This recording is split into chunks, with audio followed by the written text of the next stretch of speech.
సింగపూర్లోని స్కూల్లో జరిగిన ప్రమాదంలో గాయపడిన ఆంధ్రప్రదేశ్ డిప్యూటీ సీఎం చిన్న కుమారుడు మార్క్ శంకర్ క్షేమంగా ఉన్నాడని మెగాస్టార్ చిరంజీవి ట్వీట్ చేశారు. సింగపూర్లోని ఆసుపత్రిలో చికిత్స పొందుతున్న మార్క్ శంకర్ ను పరామర్శించిన తర్వాత ట్వీట్ చేశారు. తమ బిడ్డ మార్క్ శంకర్ ఇంటికొచ్చేశాడని, అయితే ఇంకా కోలుకోవాలని చిరంజీవి అన్నారు. తమ కులదైవమైన ఆంజనేయ స్వామి దయతో కృపతో త్వరలోనే పూర్తి ఆరోగ్యంతో మళ్లీ మామూలుగా ఎప్పటిలానే ఉంటాడని చిరంజీవి ట్వీట్ చేశారు.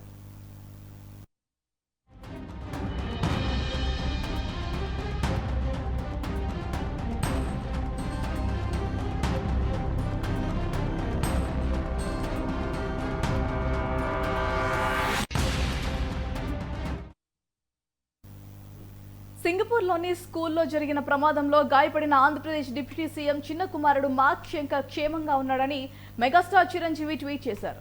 సింగపూర్లోని ఆసుపత్రిలో చికిత్స పొందుతున్న మార్క్ శంకర్ ను పరామర్శించిన తర్వాత ట్వీట్ చేశారు.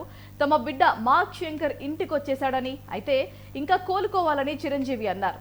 తమ కులదైవమైన ఆంజనేయ స్వామి దయతో కృపతో త్వరలోనే పూర్తి ఆరోగ్యంతో మళ్లీ మామూలుగా ఎప్పటిలానే ఉంటాడని చిరంజీవి ట్వీట్ చేశారు.